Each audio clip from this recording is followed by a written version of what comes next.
everyone, my name is Brandoodle, and today I will be giving you an in-depth build guide on how to crit easily 500, 700k with the Arc Lash build.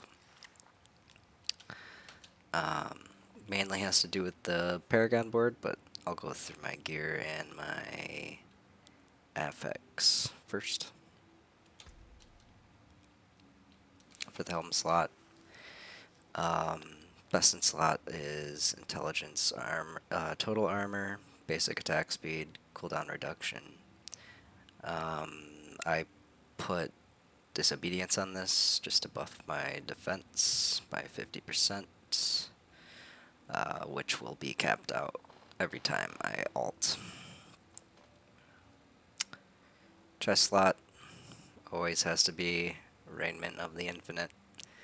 If you get a good roll on this, definitely take it. It's the best in the game.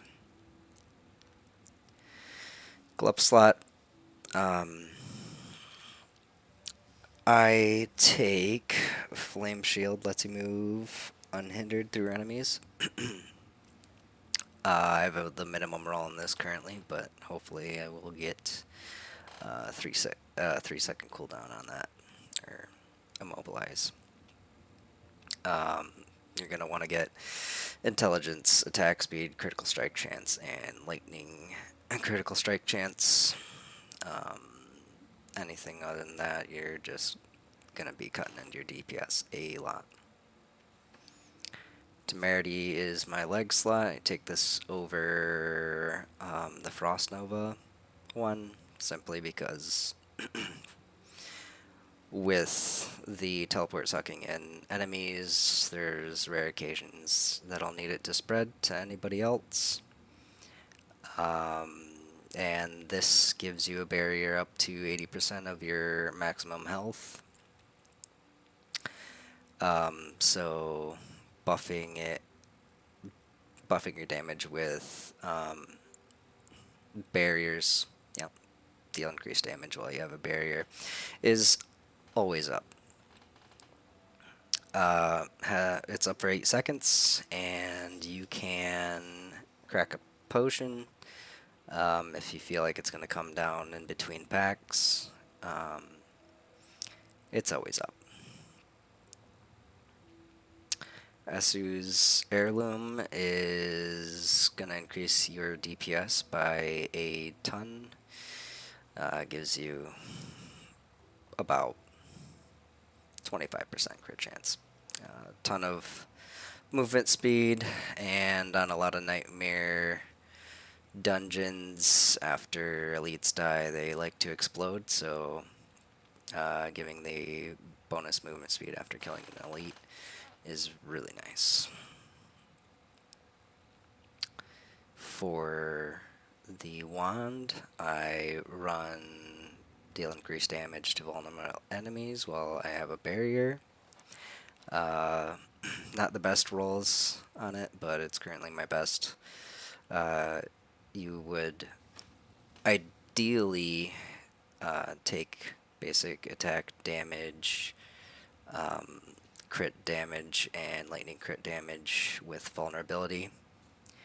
I don't have it right now. If I did, I think I would be able to crit 800, maybe 900k. As well as my rings. They're not best in slot, but I'm still critting well into the 600, sometimes 700k. Necklace slot, I run attacks, basic attacks gain 45% attack speed. That just boosts your damage by quite a lot for the 4 seconds that you're going to be immobilizing and stunning and freezing your elites. Mine is not the best at all. Basically taking it for the ranks of defensive and reduction from close enemies. Ideally, you would have cooldown reduction and ranks of Devouring Blaze. For my ring slot, I run deal increased damage while you have a barrier. It's just incredible damage on top of your survivability already with Temerity. And it synergizes with damage while vulnerable damage while you're barriered. Ideally, you would have uh, lightning, critical strike damage, um, critical strike chance, and vulnerability for both slots. Luckily, I have it on one. For my second ring, I run deal more damage to immobilized, stunned, or frozen enemies. Just synergizes with your build really well. For the sidearm, I would typically run Edge Master, but I got an upgrade on my sidearm, so I'm running Retribution for distant enemies have a chance to be stunned for 2 seconds when they hit you, and you deal 40% damage to stun enemies. That's all the time. It's not just for the distant enemy stunned. For the slot, you'll want cooldown reduction, basic attack damage, basic attack speed, and crit. Crit would be ideal. Having the 161 life on kill is still really nice because it refreshes the passive on Temerity, so I can't really complain. Plus I get a ton of crit chance on my boots. So that is my item build. I will show you guys my skill tree. You'll need, obviously, to max out Arc Lash. Gives you all of your damage for the most part. Most of your damage. Except for when you ult. Still. Can't compete. I go enhanced Arc Lash, obviously, and glinting Arc Lash to give me cooldowns when I stun. Firebolt enchantment, so that enemies are always burning. I get damage reduction and damage amp from that. Skip everything on the core. Take everything in the defensive tree. Having the extra ranks on all of these is really nice. I get almost 2.5 seconds on my flame shield, which makes me survive very, very well. Enhanced flame shield grants you 25% movement speed, which gives you some crit damage, or not damage, chance while it's active, which helps for taking out the elite packs. Flame shield heals you for 20 or 50%, which is buffed by Temerity, increased healing. Teleport, enhanced teleport for the cooldown reduction, and shimmering for the damage reduction, which you will be spamming when you ult. So it'll allow you to break CCs and give you a bunch of damage reduction. I run 3 ranks of elemental attunement.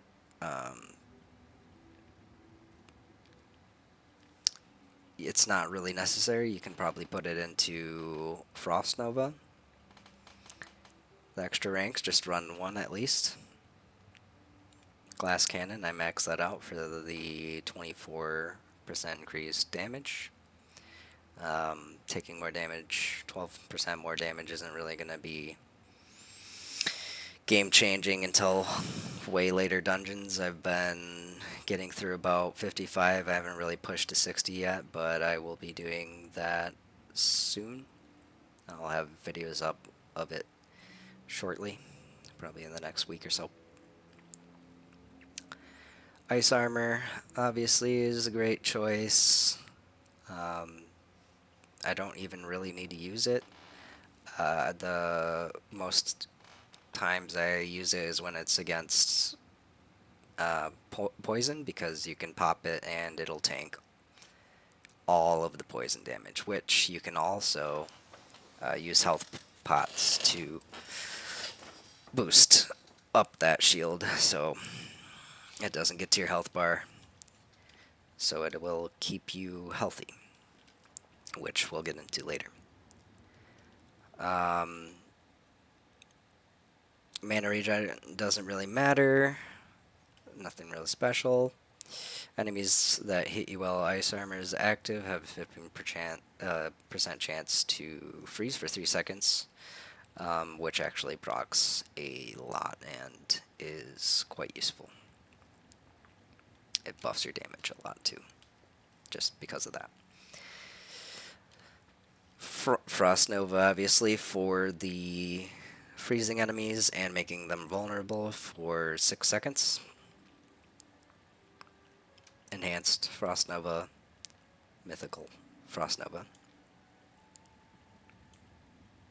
All points of lucky hit chance. Alignment of the elements, 1 rank.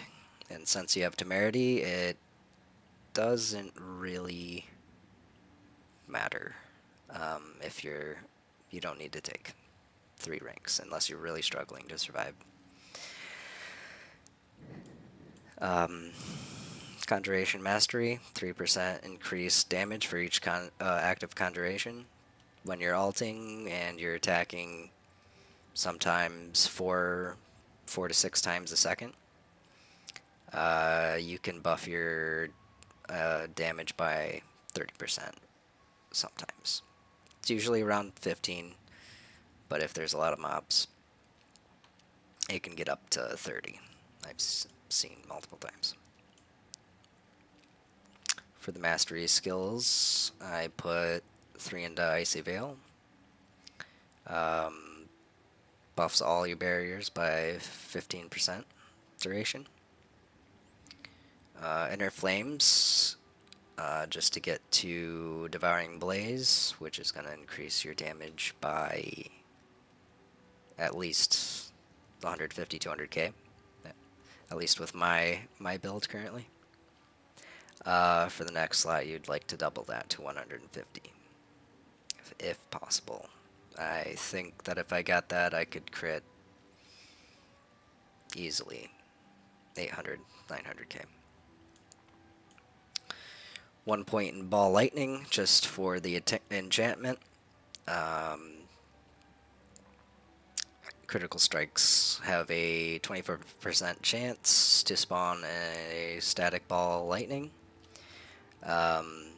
When you're teleporting, it crits quite a lot, and it has 84% lucky chance. It spawns usually 1 to 3 ball lightnings, which is nice because it does a substantial amount of damage, even though I'm not upgrading it at all. I've seen it crit maybe 60, 70k, but that's, again, 3-4 times a second. But that's not the main reason we take it. We take it if enemy is hit at least 4 times by a cast of Ball Lightning. It spawns a Crackling Energy, which will be reducing your cooldowns by a large amount for the key passive. Ultimate skills, I take Permafrost. Frost skills deal up to 5% increased damage to elites. Doesn't really matter, I don't do any of that.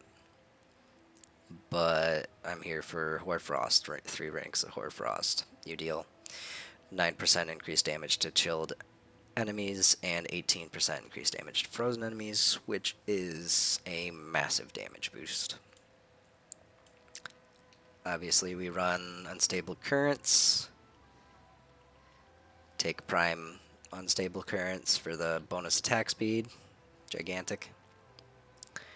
But we are here mainly for the Supreme Unstable Currents, which it doesn't use any charges whenever you have your ultimate up. And sometimes when I'm running into 2 packs of elites, I pop my ultimate when I go in. They can't touch me because I can keep teleporting and using my CCs. And even if they're unstoppable when you teleport, it still sucks them in for a second. So it breaks any cast of their abilities, which is really nice. Take 1 of Coursing Currents, just because when you're ulting, you don't really need the bonus 2 ranks on this. You're always going to be critting.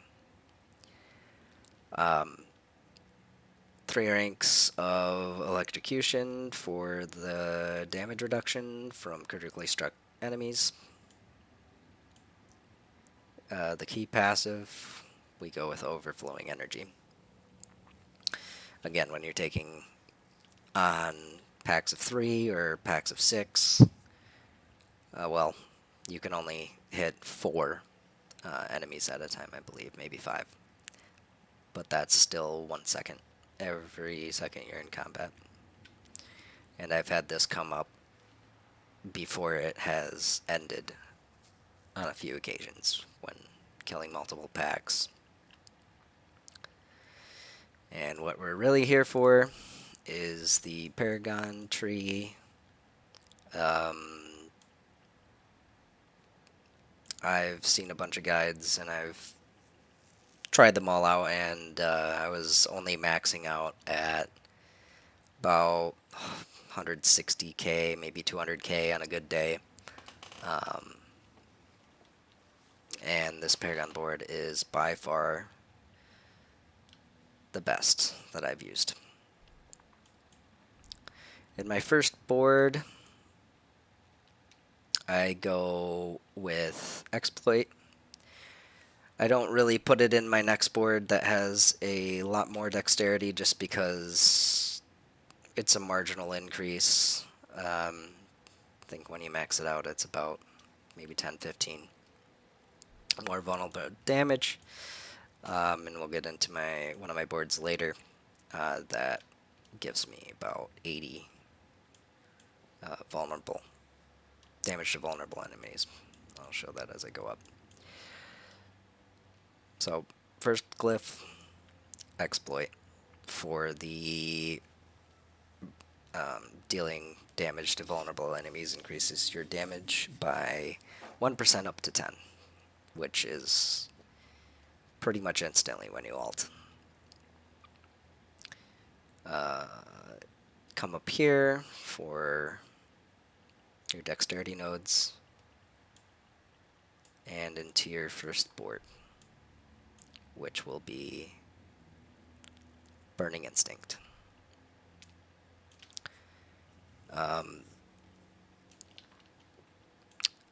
So this board, I take Control. You get a ton of damage from crowd-controlled enemies. It buffs your damage by a lot because you're going to be doing your bread and butter in your combo and ignoring packs in between your cooldowns, really, or just basic mobs, which you can just take out with teleport and auto-attacking them to death because they're perma-stunned anyway, which also is buffed by this.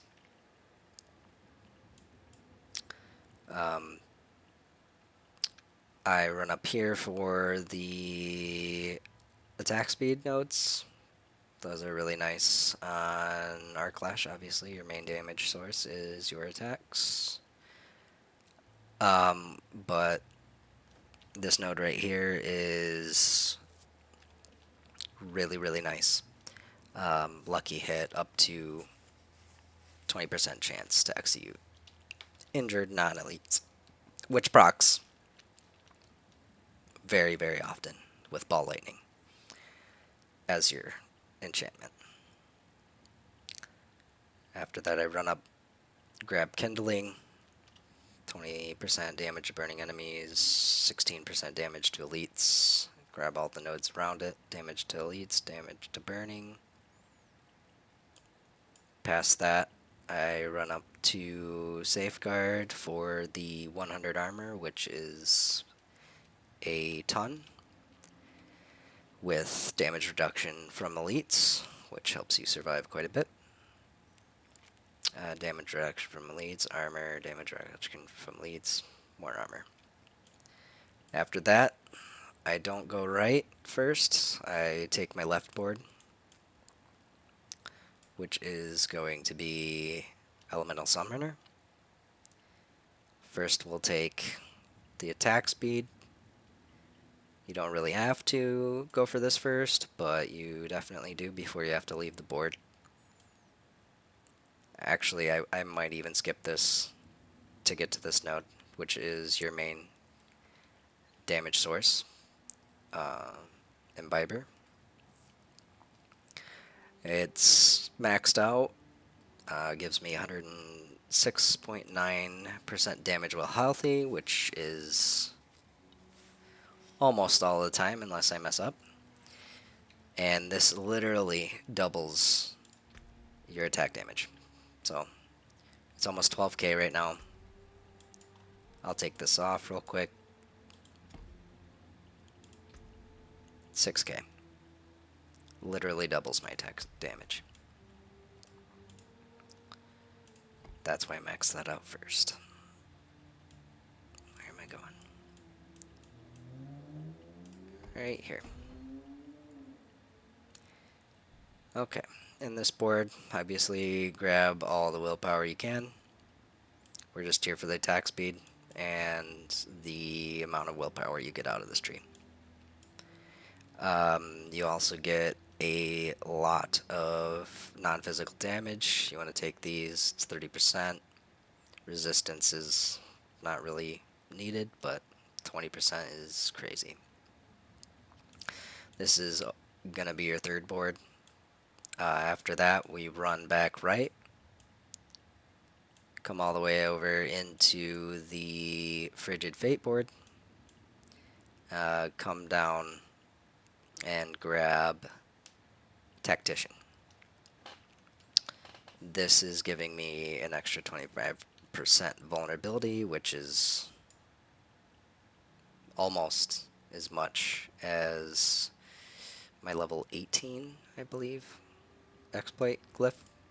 I max this out second. In this board alone, I'm getting 80 vulnerable damage. No, 85 vulnerable damage. And all you need is 25 dexterity. So, run through, grab these two nodes. 22 intelligence is pretty nice, increases your spell damage. And the cold resist is not really needed. Resistances are trash in this game. After I fill out this board, I come down and grab more vulnerable damage, 20%, so we're at 105%, 110, 115, just in this board. That is insane. I think all of my vulnerable damage is about 170. Damage to vulnerable. Where are you? Vulnerable damage, 172. So that board alone is over half. Very important. Why the... Okay. Full screen. Cool.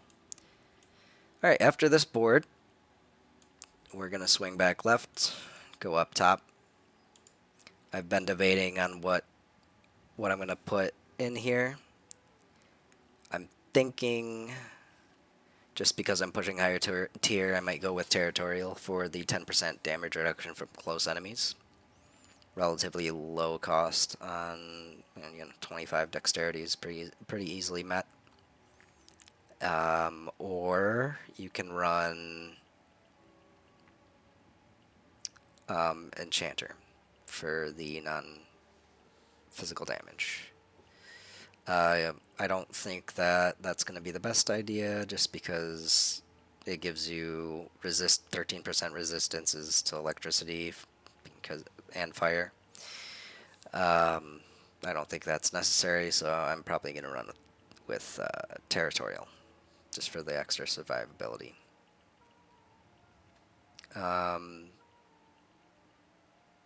Or Flame Feeder for the increased damage.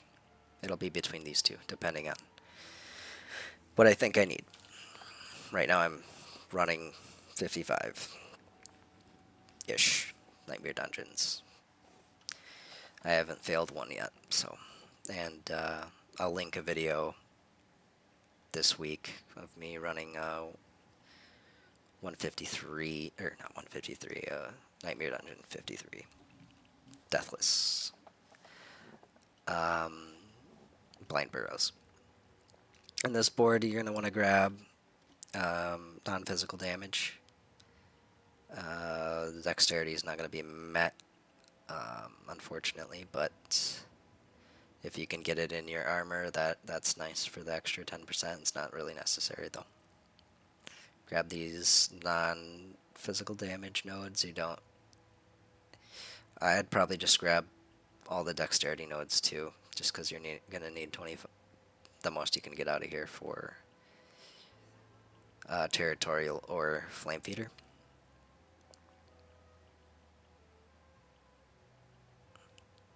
After that, I believe you can grab both of these rare nodes right here. And I'd probably go for this one first, just because we meet the intelligence for the extra 20, the extra 10 to make it 20. And this one's willpower, so we're never going to get that from our build unless they update the game and its armor system at some point. So yeah, fill out this board, come over here, grab Elementalist. And that is my build guide for Arc Lash Sorcerer. I hope you enjoy your time trying this build out. It's the most fun I've had on the Sorcerer, and I just started with it at like level 87, and I'm already pushing mid 50s. I'm gonna try for a 60 this weekend when I have some more time. But good luck out there with your drops, and have fun. Thank you for watching.